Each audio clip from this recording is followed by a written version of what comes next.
As we record this episode, it's the beginning of hurricane season here in Florida. And like a lot of families, we knew we'd probably be dealing with some storms. We had flashlights, we had bottled water, batteries, and I honestly thought, well, we were pretty prepared for this upcoming season. Dun, dun, Then last dun. well, Famous last yeah, words. then last week, one evening or around 7 o'clock, we were cooking out on the grill and I was finishing up dinner and the power went out. But I wasn't too concerned at that point, really, because we have a gas stove. We just sat outside and ate. So it really wasn't that big of a deal. But then when we started checking the app for Tico, they're like, power will be restored at 10:30. Not bad. I was like, So I'm like, we've lost power before. We got this. A few hours goes by. And then the projected time to come back on went by. So we just went to bed with the hopes that it would come on during the night. But then because it's hot, you're waking up throughout the night. I checked the app around 3 o'clock in the morning and it said 5:30. And then 5:30 came and went. So Steven gets up and he's like, I'm going to go get gas for the generator. And we started to get real anxious. And I was like, we have thousands of dollars of medication in the refrigerator. I know not opening it helps maintain some of the cold, but it wasn't going to last more than 24 hours. So for most families, losing that power is just inconvenient. But for ours, it became something completely different. At that point, we were in crisis mode going, okay, we need to go get gas, come back. And then come to find out the generator didn't start. Oh, no. Which I didn't know that till later. At that point, I just realized that it's kind of hard to admit we weren't as prepared as we thought we were. Isn't that the worst feeling? You Um, do so much to get prepared for hurricane season, and it's still early. Hurricane season starts June right. 2nd, and it's only July. Yeah.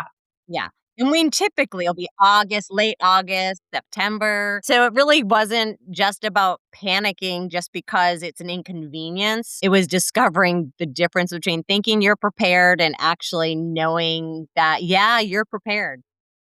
Well, at least you gave us fodder for our podcast episode, so made us True, reflect on true. all the things we need to prepare for. For here in Connecticut, we do lose power, but it's also snowstorms in the winter. But Mhm. Floridians and in the South, hurricane season's June 1st to November 1st. So lots Yeah. to get prepared for, but especially when you have thousands of dollars worth of medication. Yeah. You get 3 months supply on some of these medications. And we had just gotten a delivery. So there was a lot in there. Got to pack it nice. We're going to talk a lot about that today. So, welcome back to Strength Happens, the podcast where we have honest conversations about caregiving, resilience, finding strengths in the moments we never planned for, especially during hurricane season. Today, we're talking about something I wished I had been thinking about long before our lights went out: emergency preparedness. Families caring for loved ones with complex medical needs. Absolutely. Because, yeah, you live, you learn. But this episode wasn't the original one we planned to record. But after spending 14 hours without electricity this week, I realized this conversation probably couldn't wait. Not for us, and maybe not for some of our listeners. So we'll see. Because whether it's hurricane season, a house fire, a snowstorm, a medical emergency, or simply a power outage that lasts a little longer than expected, our families in our community face challenges that many things are not on an emergency checklist that you see coming up on the typical forms that the Weather Channel puts out. So today, we're going to walk through how we can prepare not from a place of fear, but from a place of necessity, because we've been there, we've done that, and we're hoping we can learn together, but also learn from some of our mistakes. True, very true.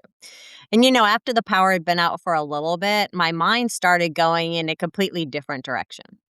At first, I was just thinking, okay, it's going to be a hot night.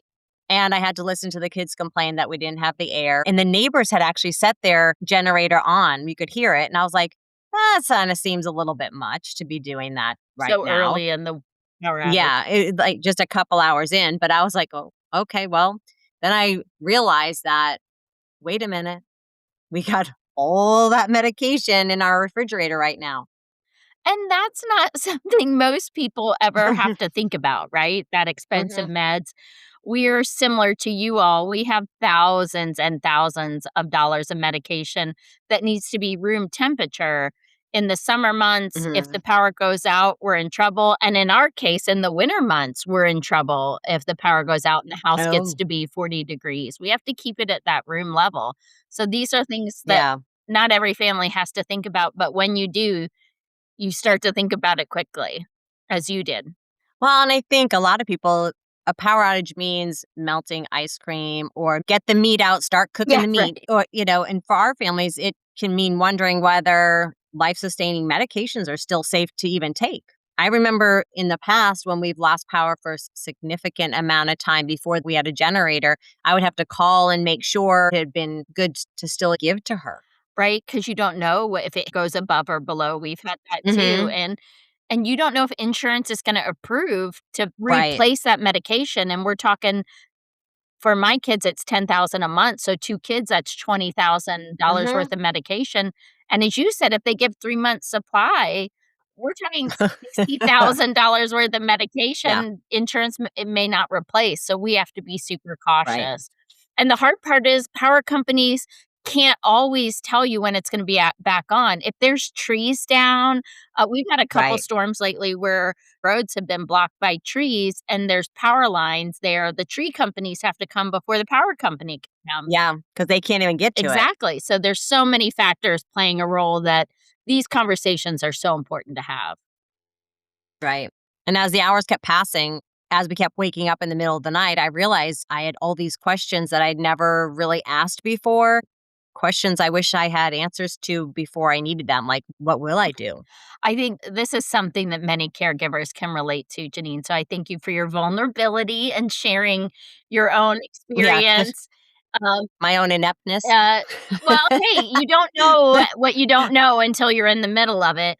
And But I should I know. know it's like And that's the part that's frustrating is at this point in my life, you're like, in "Morgan's all gonna be these years, 27 this year, I should learn this by yeah, now," but not this. and that we've been on medication in a refrigerator for a very, very Hey, long hey, time. I'm gonna give you credit because we are still early in the Mm, hurricane season, but this yeah. just goes to show that even some of the most seasoned parents still forget some of the most Mhm. basic things that we need to remember in emergency, and that's why these conversations are so important. We talk about Mhm. conversations all the time on this podcast, but we forget what we talk about, so why not have the conversation? It's menopause talking, but I think we need to have these Yeah. conversations seasonally to remind us of what we need to do.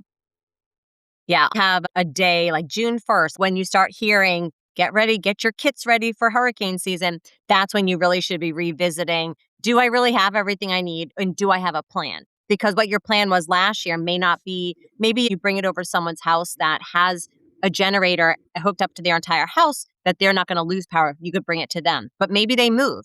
So, Or maybe or, they just need to you be know, reminded because 'cause they're so generous. You yeah, wanna just say, "Hey, are you still good to store my meds this year if something yeah, happens?" Absolutely. yes. One of our little tricks of the trade when we lived in Florida, we kept water Mhm. bottles on the bottom shelf of our freezer out in the garage, and they stayed there year round. So if power ever went out, we could always grab a cooler and have those water bottles to keep the medication at Mm. a room temperature or cooled off when needed.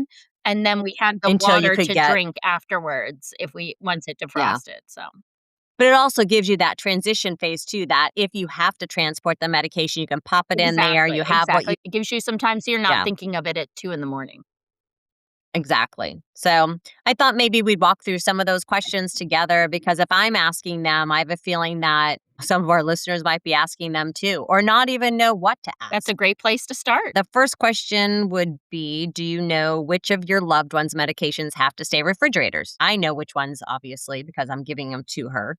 But I realized I didn't actually know how much flexibility there is with the temperature starting to change on different ones. Because we have one newer medication that's an oral medication that is a liquid. So I need to call Tampa General and ask them how long could that sustain not being at full And at temperature? what point do we need to dispose of the medication? That's Right. such an important distinction. We assume keep refrigerated, but what does that actually mean during prolonged power Hmm. outages? Like if we do put it in a cooler with ice, or if we keep the refrigerator shut for so many hours, We also have meds, as I mentioned, that have to stay room temperature, so not super hot, not super cold. Right. Mostly in our case, the power outages are in the winter, but we did have a storm where it went out this summer. We're having a few more thunderstorms where Mhm. we have to go check the meds and make sure it didn't get too hot in the room. We do have a generator for our house, a wired generator. Mhm. Thankfully, it's That's oh nice. my gosh, I didn't realize. I'm like, how did I never have this in Florida? I But in know. It's so expensive. it's insane, but our house that we bought when we moved in, literally, we moved in on a Saturday in December. In 12 hours, a huge storm went through and the power went Oh, out wow. and our generator clicked on. That's how I found out we had a wired generator. For us, it's a necessity because it would be thousands and thousands of dollars if we didn't do that. Just something that we have to think about. Yeah, and which leads to the next question is how long can those medications safely stay outside their recommended temperature range? A matter of hours, half a day, overnight? You're making me anxious having this conversation because this is not something you wanna be Googling by flashlight at 2 in the morning, and if your No, phone no. isn't charged, you're shit out of Oh luck, my god. excuse my language, but Yeah, it's exactly. scary, and, literally sitting in this conversation with you, we're 14 minutes in, and I'm like, "Oh my god, I've never called the manufacturer to say what happens if it's too Yeah, cold or whatever." So yeah.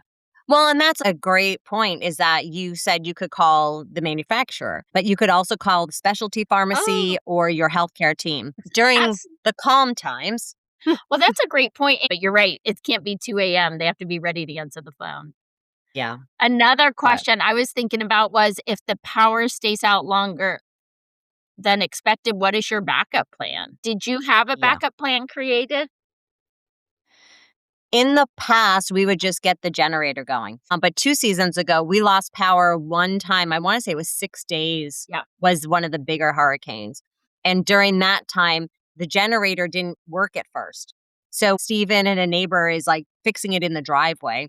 So that's one thing we learned is that we have to do a tune-up on the generator before the season also, because we just had that same problem Oh, last I week hadn't thought about that. and just do a tune up on it to make sure it's working. So that's been the plan is we just hook up the refrigerators to make sure that they're going. Worst case scenario, if that doesn't work, then I do have a friend that has a household generator like you.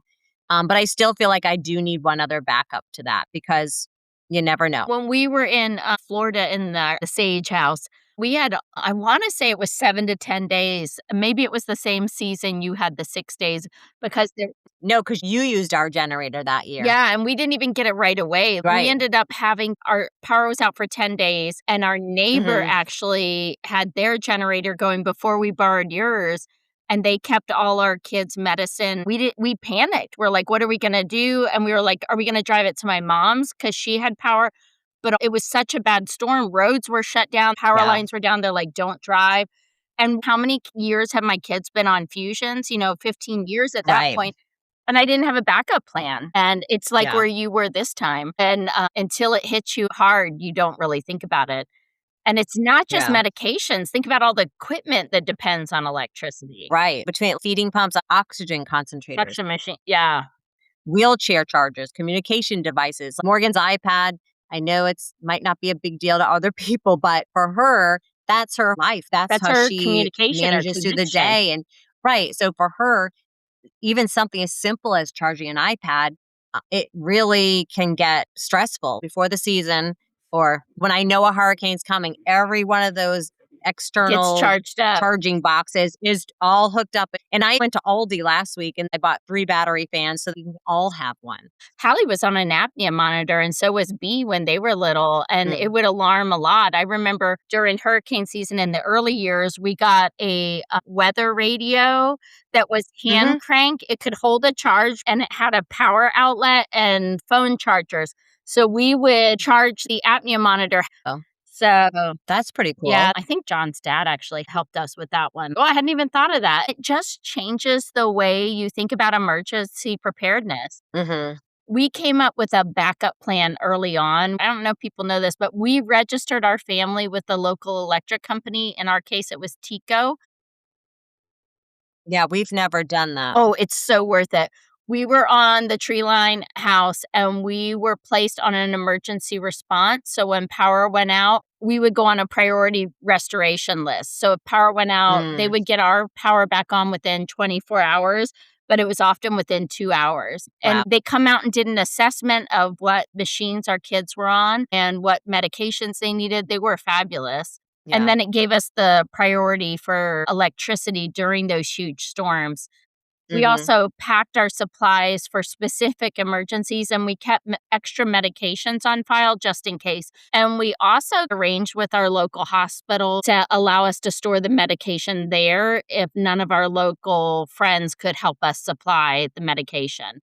And That's a great they idea. were fabulous with us, and we found that planning ahead was critical for our family due to all the monitors, machines, and the medication. And our families just had to plan a little differently for those types of emergencies. But as our kids get older, we get a little more lax in some of that. So Yeah. your story, it started refreshing my memory. It should be an annual thing. It should just be Yeah. like you get your health checkup, you should get your house checkup for all your emergency protocols. And now that the kids are adults, we need to have those conversations with them about you need to do this, or you have one getting married and leaving the nest. So she's going to have to be on top of doing those things herself, especially depending on where they live, because they'll always be near a coast. Right, and, Neely's marrying an engineer, thank God, because Mm, he was at work and their air unit started blowing in hot air, and it was, like, mm, 90 degrees in the house, and he was gonna be home in a couple hours, so she just went to a Starbucks to get work done.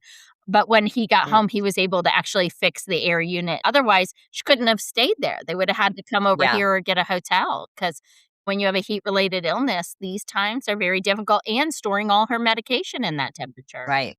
God, you're right, I do have to have these conversations with my Yeah. kids.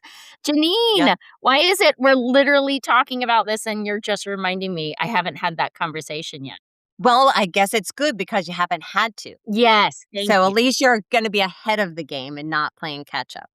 I'm putting a reminder on my phone as we speak, so after Yeah. this episode is recorded, I'm gonna talk to both kids. Another question I hadn't considered was whether our specialty pharmacy had emergency recommendations or resources during extended outages. Because it's definitely worth finding out before hurricane season's in full swing, which I have learned. Yeah, during the big storms, we reach out to our mail order pharmacies for infusion meds, and we'll arrange sometimes for early deliveries. Oh, We did that one year, for that big hurricane that went through, but when it comes yeah. to emergencies, they reached out to us and said, "Roads are gonna be closed, we're gonna send Hmm. medicine ahead of time," and I appreciate their forward thinking Yeah. That's how Baycare is like. They'll call for her and formula start talking because they know that's her only for way for nutrition. sustenance. So they call all their customers that are on feeds and they make sure that we get what we need and have an ample supply. I've worked with college students before who get life-saving medication, and I had a parent, call me not too Hmm. long ago and say, "If you have power outage, do you have generators?" And I'm like, no, but here's the deal, Yeah. you need to contact the local fire department," and I get was able to give them some tips because of our life experience that Yeah. not everybody has that to kinda tap into. I think the biggest takeaway is that preparedness isn't about expecting the worst necessarily.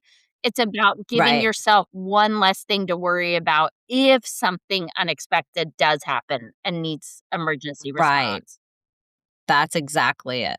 Because none of us can prevent the Well, storms you never know. I from do have coming. some witchcraft. No, I'm just Well, I didn't want to tell everyone, let them in on the secret. But we have no control over the power kidding. outages. But I think if we can ask these questions now, so we're not trying to find answers when the lights are already out, Like some that would probably be pretty fantastic. I Because I didn't. at least we can laugh at ourselves. Well, and that's the thing is, it was only 14 hours. In retrospect, like 14 hours is really And not that fridges will much. stay pretty cool for that long, but you Yeah. start worrying after that. And I think that is the perfect transition into today's conversation because emergency preparedness isn't just about hurricanes like you're experiencing. It's Right. about being ready for whatever emergency comes your way. And we have a lot of Yeah. those stories to share. So let's talk about what that can look like for families like ours. One of the biggest things that came out of our experience was realizing that emergency preparedness isn't just about having supplies. It's about knowing who's coming to help when something goes wrong as well.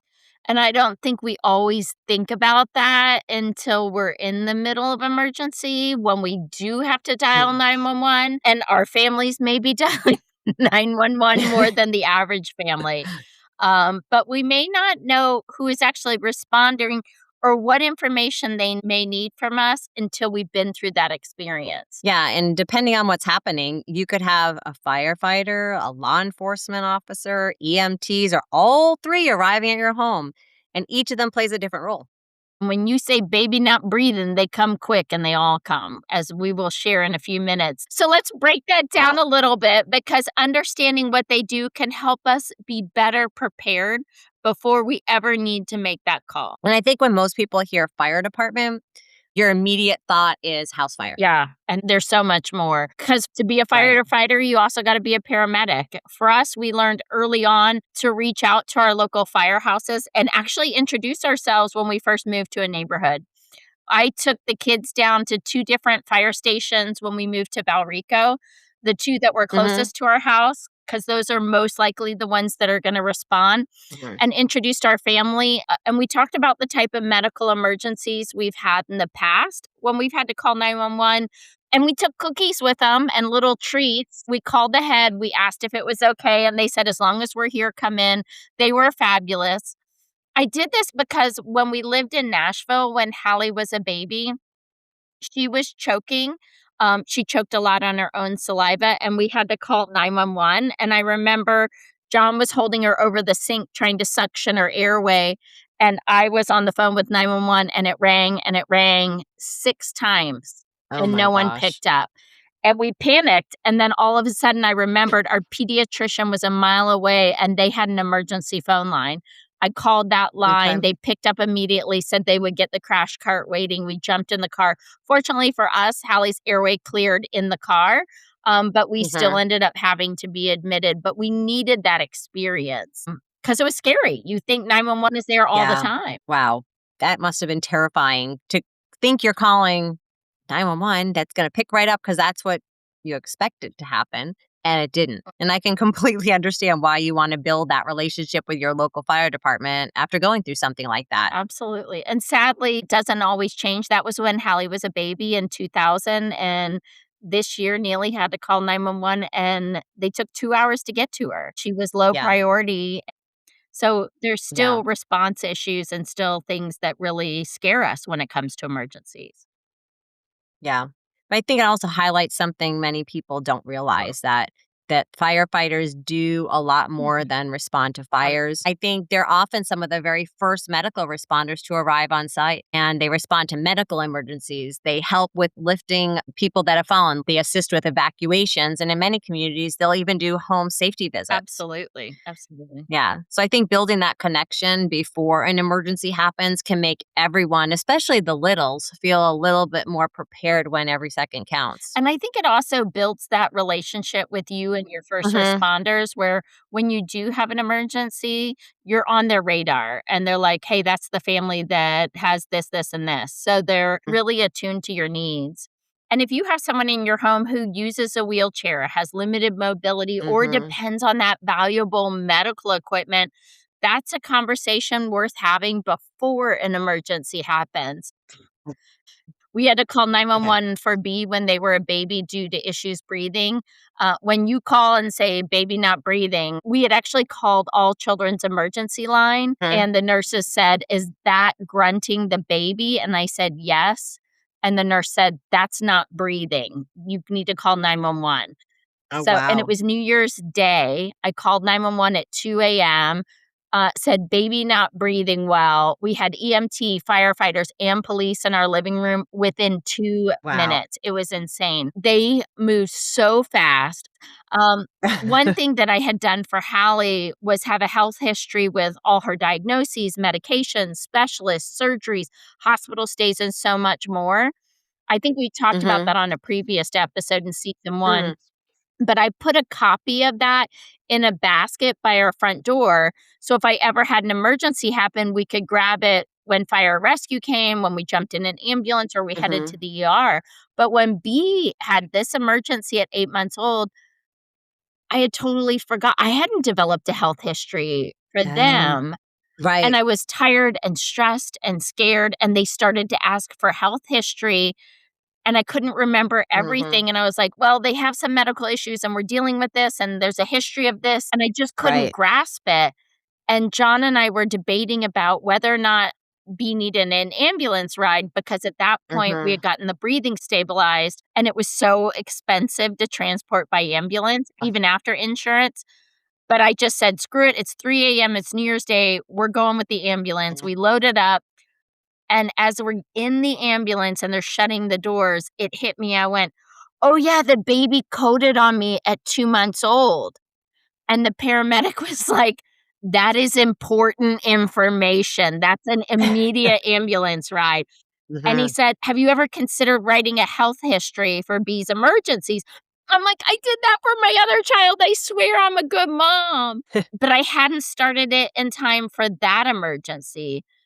And Mhm. every emergency is gonna look different for every family. So I learned with B's situation to really look at every kid as an individual and don't think you have all your stuff together just because you did with your previous emergency episodes. It really taught me a Right. lesson in being prepared a little more thoroughly for these types of emergencies. Well, and I think we have a different lens by which we even view emergencies. Absolutely. So a health history for emergencies is a great idea, I think, for Mhm. anyone. Anyone that has any type of diagnoses, even if they're minimal, Adult it's or always a child. good thing. Absolutely. Right. It doesn't really matter. And I think other things may be considered is, are we prone to flooding during a hurricane? It might look very different for a family with someone who uses a wheelchair or a ventilator because you will most likely evacuate regardless or have a connection to a hospital or facility with a generator that is in a no flood zone. Absolutely. We don't have a choice but to think ahead on questions like these. And if we had to leave quickly, what challenges would you face? So far, we've been very lucky. We're not in a flood zone, so we don't have to evacuate. And hopefully, that's always the way it is. Another question you touched a little bit on this earlier is to ask your local department is whether they maintain a voluntary registry for residents with disabilities or complex medical needs, because every community is different. So it's worth making that phone call to see if they do have something like that. Absolutely, and they can't ask you if you have a disability, but you can disclose. I think that's so important. I work with a lot of college students, and one of the Hmm. things when I talk to college students are, I can't tell campus safety if you have a disability, but if you have a major Hmm. medical issue and you're using an infusion pump in your dorm room or you're doing dialysis in your dorm room, we encourage Hmm. them to self-disclose to campus safety. So any parents or college students out there, reach out to campus safety, let them know what's going on with those medical issues because in Hmm. emergencies, they'll put priority on you and get you to where you can have air conditioning, where we can supply your medication. Those are Hmm. important conversations to have with your college. And if you're living in communities, I think it's important, even if you're in no flood zones or non emergency zones, you Yeah. never know when you might need the power, the food, Right. or the electricity. So becoming aware of what special needs shelters are in your area is also a valuable tool to have Mhm. before it's 2 a.m. in the dark and no air. By that point, maybe all the hotels in the area are full Right. because people have evacuated already. So then you're kind of stuck. Or you may not And have the financial resources to be able to go.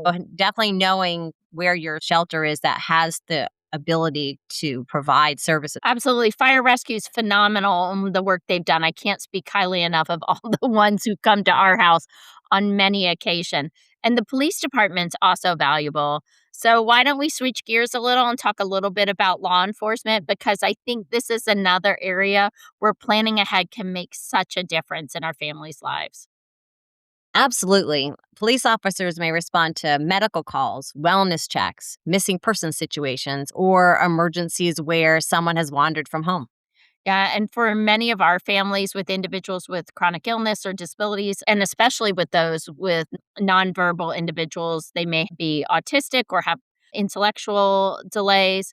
Interacting with law enforcement can be stressful for everyone involved. And Hmm. I fortunately have had the privilege to be invited to various agencies, including campus safety and law enforcement agencies who welcome trainings on how to work with nonverbal individuals and neurodivergent populations. They want to be educated on this process. Which actually brings us back to our episode with Dalton and his mom, Karen. Yeah, That by working alongside the sheriff's department, absolutely. getting the designation for the disability on the license. So they help in a lot of those So types many of things. ways. Yeah. But that raises an important question. Should you introduce your loved one to local officers before an emergency ever happens? Yeah, and I think there's no right answer. My brother and Mm, sister-in-law are both retired law enforcement officers, and my brother did mhm, community outreach. My sister-in-law was the director of school resource services with their agencies. And for our family, law enforcement wasn't scary. My brother Matt would mhm, let B and Neely and Hallie sit in the car with the lights going so the kids could assimilate to those sounds and sights mhm. because we did have those emergency responders at our Right. house, but it was also fun and it took the fear away. But I've known some Mhm. families who've had those wonderful experiences participating in community events and station tours and meet and greets that have been helpful for familiarity, and other families where it's very difficult based on their child's diagnosis. Yeah. And I think that everyone will choose whatever approach Mhm. works for their family and their loved ones' needs and previous experiences. I think the important thing is thinking about it ahead of time and finding just what feels right for your family. Because if they're going to get frightened, you don't want to frighten them more. You might need to think about desensitizing prior to that initial and work towards it. And that just might be something that you as a family have to work on. Absolutely. You can also ask whether your local dispatch center allows what's called a premise alert or special information to be attached to your address. Okay. In some communities, that maybe responders may know ahead of time when someone in the home has a specific like medical issue or communication need. And I Mm. shared the situation when we lived in Nashville and there was the 911 no pickup. After we came back, we went to the pediatrician's office a mile down the road, and he had decided this was too scary of an episode. He was going to do a direct hospital admit and let us go home and pack a bag and Hmm. then head up to the children's hospital. When we were home packing a bag, an officer came by the house to check on a 911 hang up. And I was like, Hmm. 911 hang up. It was a 911 no pickup. Um, and he was the sweetest man. He's like, "I am a dad of 6. Like, this is a lot." And that Yeah. officer took the time and he said, "Can I file a complaint on your behalf? You have too much going on."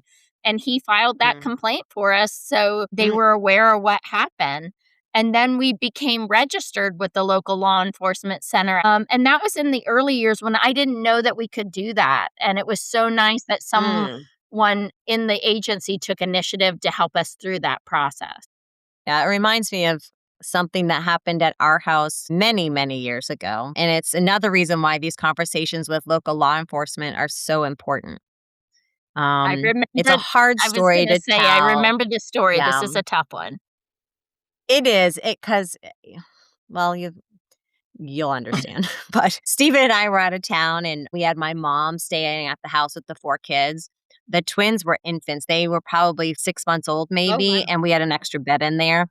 So she put the kids to bed, whatever, and then she went to sleep in their room. Oh, I didn't realize she was And sleeping in somehow, their room. yeah. So somehow in the middle of the night, I believe Morgan was about 5, she managed to unlock and open the front door. She wandered out outside, and from what we've been told, she was standing by one of the cars in the driveway crying because she wanted daddy. Oh, And thankfully, one of our neighbors' dogs started barking. It was probably like 12:30, 1 o'clock at so night. scary. And it woke them up. They looked outside and saw Morgan standing there by herself.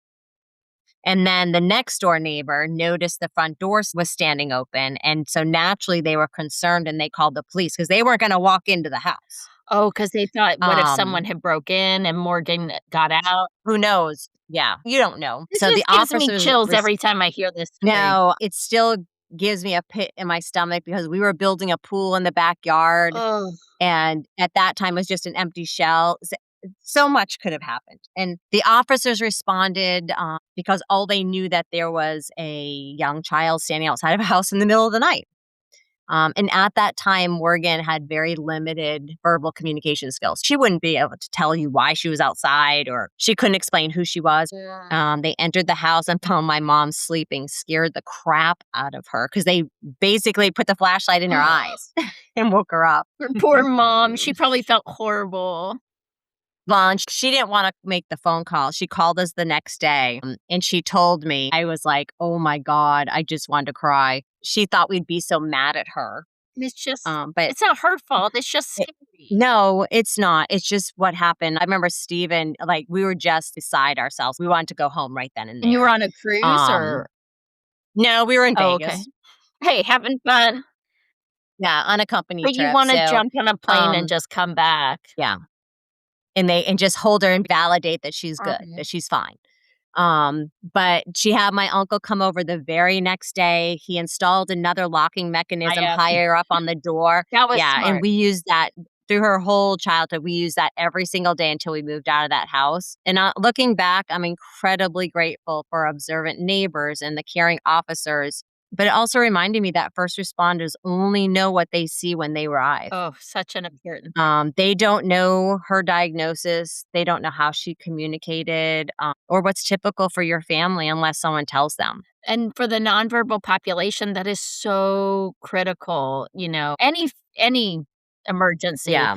but especially in your situation. But I think for her too, she can communicate, but in a situation that's highly Yeah. stressed, I don't know that she would give you the answer to what they're asking in an appropriate, it might be 10 minutes later, she might respond to what you asked But earlier. yeah, So it if would you be put a very flashlight in difficult. her face or hear a dog barking, Yeah. all those sensory inputs could throw her Mhm. off completely. Right. And I think Right. that's exactly why planning ahead matters, whether it's that premise alert, notifying law Mhm. enforcement, or introducing yourself to your local department, or simply letting dispatch know someone in your home has a unique medical or communication issue. Mhm. That information can help responders better understand the situation before they even walk through the front door. And sometimes they can make all the difference. I've met other Yeah. families where they've taken their young person down and introduced them, who happens to be on the autism Mhm. spectrum, and introduced them to law enforcement. And when they have gone missing or wandered off, they knew who to look Mhm. for and what to anticipate. Or how to approach. Exactly, and those are such Mhm. critical things to know. Yeah, and I think it's such a good reminder that in many emergencies, you're not just meeting one first responder, you're meeting an entire team. Police officers, firefighters, and EMTs. They all have a different role, but they all depend on having accurate information as quickly as possible, which brings us to the EMTs and paramedics, the people who are often making the critical decisions within the first few minutes of arriving. Time matters, and the more accurate information they have, as you said, the better they can, support your and care for your loved one. I remember one time when we had to call 911. Yes, another time we had to call 911. I think we're in double digits now with our family. As soon as EMTs came through the door, they immediately started asking questions. It was for Hallie. What medications does she take? What's her diagnosis?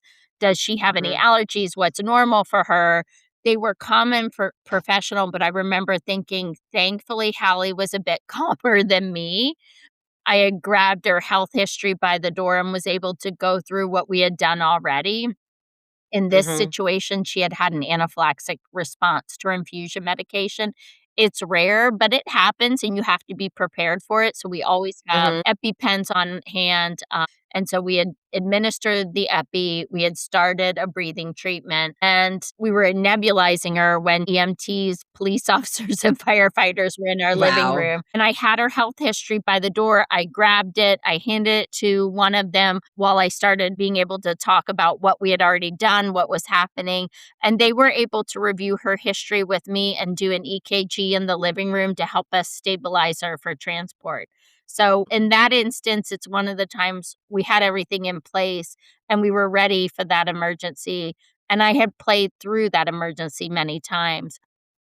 Um, One thing that I do, and I've done since Hallie was born, I just thought of it as we're sitting here talking, is Mm. especially when the kids were little, at least once a month since Hallie was born, I review how to do CPR. I go through all the procedures of Mm. CPR in my head. When the kids were little, I reviewed the pediatric ones. Now, as adults, I review the adult one and I Mm. practice it in my head. I visualize it because those are realities that have happened to us, Yeah. and you just want to be prepared. And that's exactly the situation none of us want to be in. Think about everything they need to learn in just a few moments. Absolutely. They need what medications this person's taking. Do they have allergies? Diagnosis? Do they have a feeding tube, a seizure disorder? Do they need oxygen? What is their normal baseline? Yeah, and that phrase baseline is so important. They're not Hmm. just asking what's wrong in that moment, but what's normal for them. Hmm. Because what's normal for my kids is not normal for the average human being. Right. And if it's gonna happen to a Heilman, is the saying in our healthcare Mm-hmm. team. With our kids' healthcare histories readily available, they were able to take that we had in that emergency with Hallie when she got in the ambulance. They had an 8-page handout with all the critical information on the first 2 pages, and the rest had every surgery, every hospital stay. So when they Hmm. transferred her off to the ER team, even if I couldn't think clearly under the stress, they had it Hmm. written down, and I think there are times when I can't recall important critical information, and that Yeah. has helped the team at the hospital to do the continuation of care. And that's huge. Now, with everything being digital and online, you think that every place you go can get access to your information, but that's not 100% true because, say, your doctor doesn't have the same system as them, they'll never have those records. Like, we have some doctors that don't connect to the My Mhm, Chart where most of her doctors uh-huh. are. So we have to make sure that that information is available to them as well. So you have to just keep that in mind that having the hard copy, I think, is a big I'm difference. a I paper think that girl. it's worth the I was effort. born in Right. And I'm a paper girl I too. was born in the '70s. I like things paper, but I also like things digital. Neely had a medical Yeah. emergency at college, and we had planned everything for emergency at college Hmm.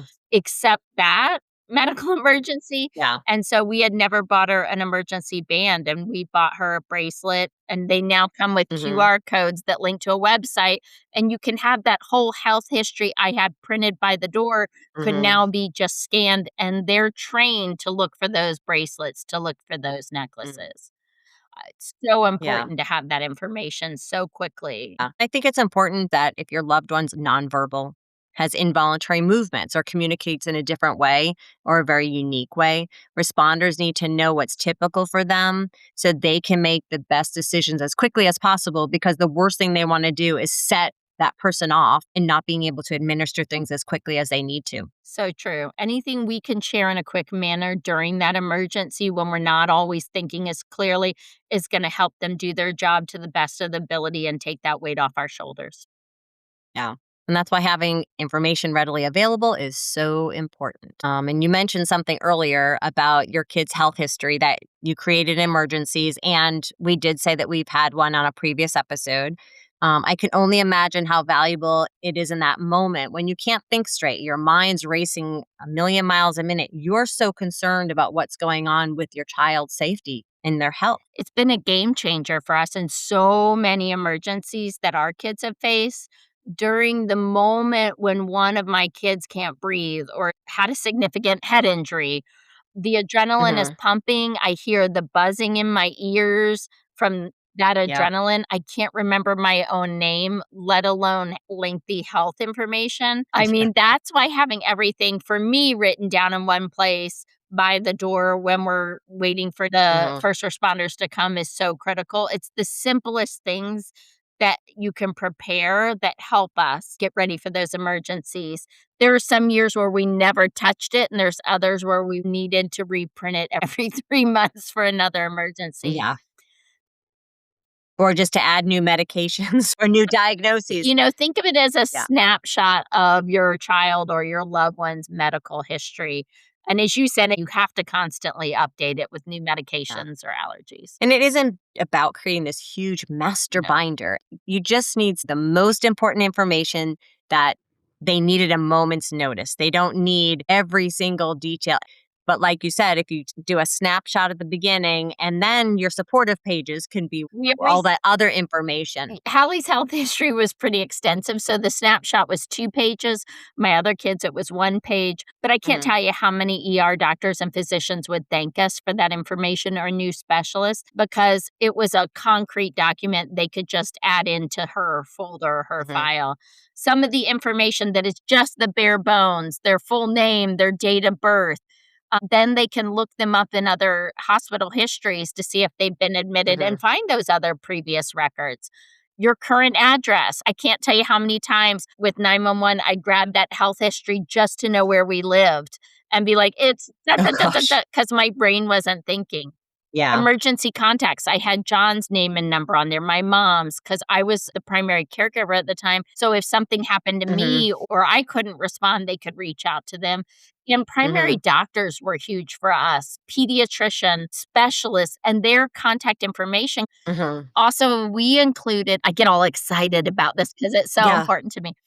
We also included, like, on that first page with all that basic information, we'd have a brief medical overview, like 18q deletion, primary immunodeficiency, her major medical diagnoses, allergies, medications that she's on, any surgery she's had, or any Mhm. significant medical history that may be important during an emergency response. Yeah. Now that we're talking about this, I just thought of it would probably be to your advantage to have the same exact thing in your car. We kept one by the front door, Mm. we kept one in our car, and we kept one at the kids' school because, Yeah. if they had to call 911 at school, the nurse knew to Mhm. hand it to EMS if I couldn't get there in time. Absolutely. Yeah. And next is one of the most important pieces, your loved one's baseline, which we touched upon a little bit.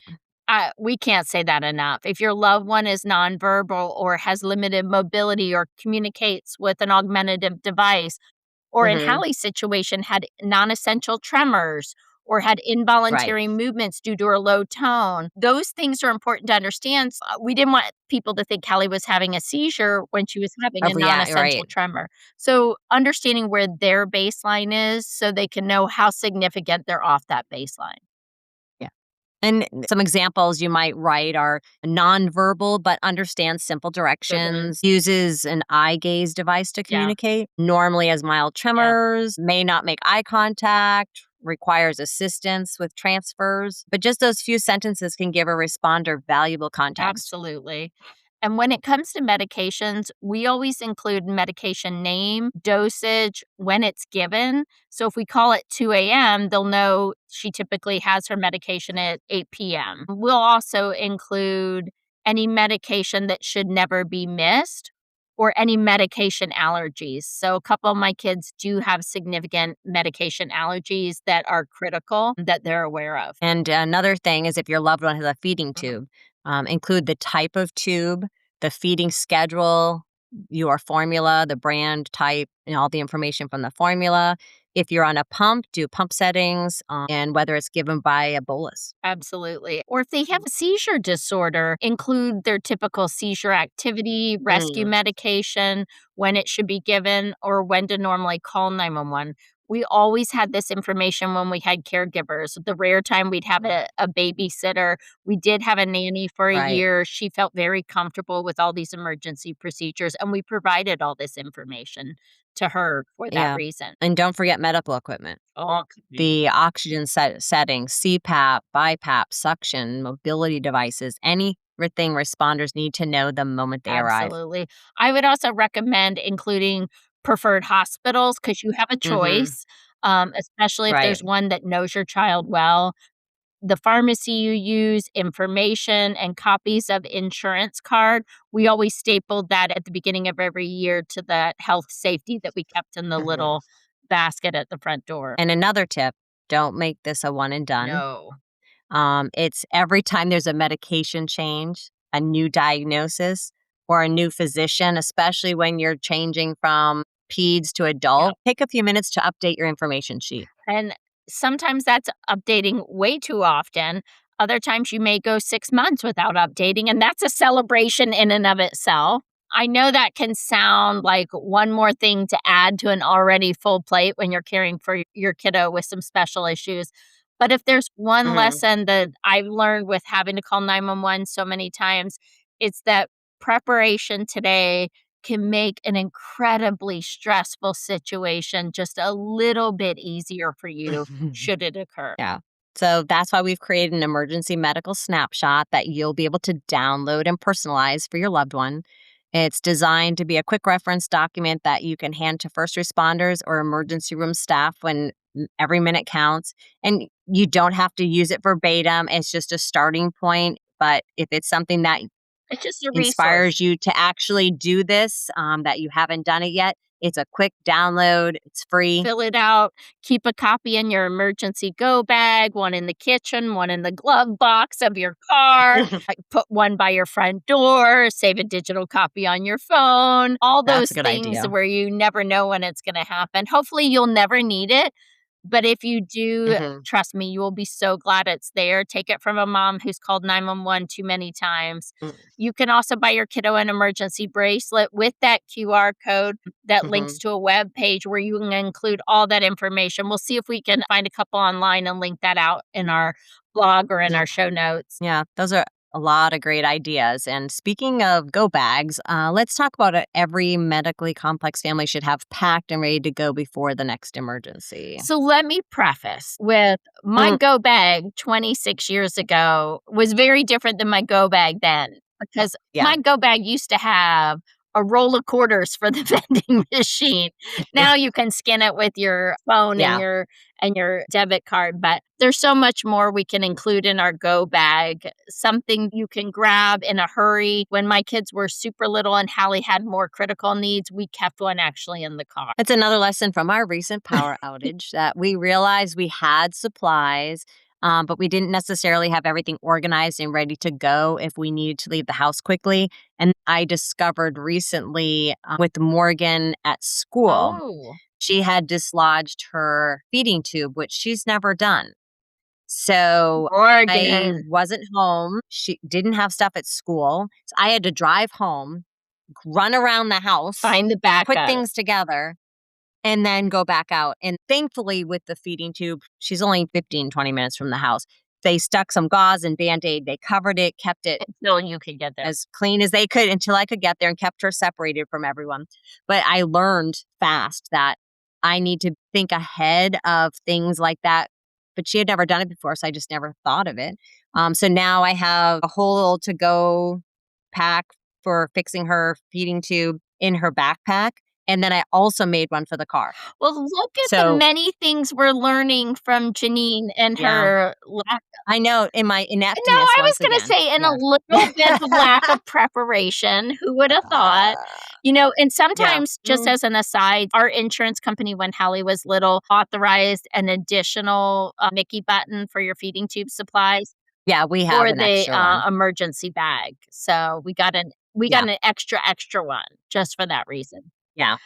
So whether it's hurricane evacuation or a house fire or an unexpected Mickey button dislodging from your child or hospital admission or any other emergency that the Heilman house Mhm. could come up with or the Harity house, Well, having that dedicated bag can save precious time and just reduce some of the stress in that crazy emergency that your kid's mhm. having. When my kids Yeah. were young, emergencies were more prevalent than they are now, so that go bag was in the car at all times. I also had one in my Mhm. closet during hurricane season, and we often used that go bag anytime we would go to the GI because Hallie was prone to abdominal bleeds, and so Mm. we knew when we went to see her GI doctor that she may admit her, so we always came with something prepared. Your go bag Yeah. doesn't have to be perfect, it just has to be practical, starting with some of Mm. those essentials for everybody, but then build from there what's right for your family. These are just some of the things that we recommend because we found that they were helpful for us. A 3 to 5 day supply of medications. And that's if you That's don't like have anything hurricane refrigerator. season That's too. a hard one. That's definitely more of a hurricane kind of thing that you pop in later, not a regular, Yeah. but extra feeding tube supplies and formula, medical equipment, batteries, charging cords, those power Mhm. packs, copies of insurance cards, a change of clothes for both your loved one and whoever is going to be staying with them. Yep. a comfort item or a favorite That's blanket. And huge. I always bring an extra blanket for myself because I get cold, and a sweatshirt. And socks. Extra socks. Um, yeah, socks. A backup communication device, chargers, a flashlight with extra batteries, a list of emergency contacts, emergency radio, the crank one that doesn't require electricity, as Jill has stated. But I didn't know that they also charge devices. Yeah. So that's something I learned today. And of course, your emergency medical snapshot. Absolutely. Don't forget to make one for your family. One thing we've learned over time is that emergencies rarely happen at a convenient time. So, having these items Mm-hmm. packed ahead means you can focus on your loved ones instead of trying Yeah. to remember what to grab. Yeah. Which brings us to one of the most important resources we've talked about today, your emergency medical snapshot. Absolutely. We created the Strength Happens Emergency Medical Snapshot because we wanted caregivers just to have one simple document that tells first responders who your loved one is, what their normal baseline looks like, and any critical information they'll need if every minute counts in that situation. And it's designed from a caregiver's perspective because we've been there and we know how difficult it can be to answer a dozen different questions when you're scared, exhausted, or in the middle of a crisis. Absolutely. You can download this document for free on our website. We encourage you to fill it out, review it every 3 months. Remember to keep updating it as new information happens for your child, and keep copies in your emergency go bag, in your glove box, and on your phone. And we hope that it's one of those resources you never have to use. But if you do, it can make those first few minutes just a little less overwhelming for you and for the professionals who are there to help. I also found that they were really good every time you saw a new professional. It was a multi use document. I just used it actually for Morgan's with APD. Make sure you still qualify and that you're getting the services that you need. I actually had all Morgan's daily living, all her social emotional stuff added to it, but it made that whole visit so much easier. Here is her in a nutshell. It showed like what So she helpful. can do, all the skills that she struggles with, so they had a better picture. It's interesting you bring that up because I remember Hallie's health history. I saw that I was writing all these hospital stays and all this negative stuff that she had gone through. So I Yes. started adding positive accomplishments. So when she started walking, Mhm. I went, walk 3 steps for the first time, hooray! Or ate independently with a spoon, or is no longer tube fed, got the tube removed. So when doctors Yeah. read her health history, they celebrated her as a human being, not just a Mhm. diagnosis, which I think is really important. Yeah. But I put that critical information for first responders, the first 2 page. The Yeah. rest can be, Yeah. the whole picture. But as Mm. we wrap up today's conversation, we would love to leave you, our listeners, with one simple challenge. Don't try to do everything today. Just choose one step. Download the medical snapshot, start your emergency go bag, update your medical list, or call your local fire department to ask about the resources in your community. Just choose One. one and do it. One small step adds up to another step. Every item you prepare today is one less thing you have to worry about if an emergency should occur. And we hope today's conversation has encouraged you to think about preparedness a little differently, not from a place of fear, but from a place of confidence. Because strength isn't about being ready for everything, it's about taking one step at a time so that when life does throw the unexpected your way, and if you're anything like our families, it will be thrown your way, you know that you've done what you can to prepare yourself and your family. So thank you for spending this time with us today. And if you found this episode helpful, give it a share. And together we can help more families feel prepared, supported, and empowered. And don't forget, you'll find our free Strength Happens medical snapshot and today's emergency go bag checklist on our blog at thehalliegracefoundation.org. This is Strength Happens.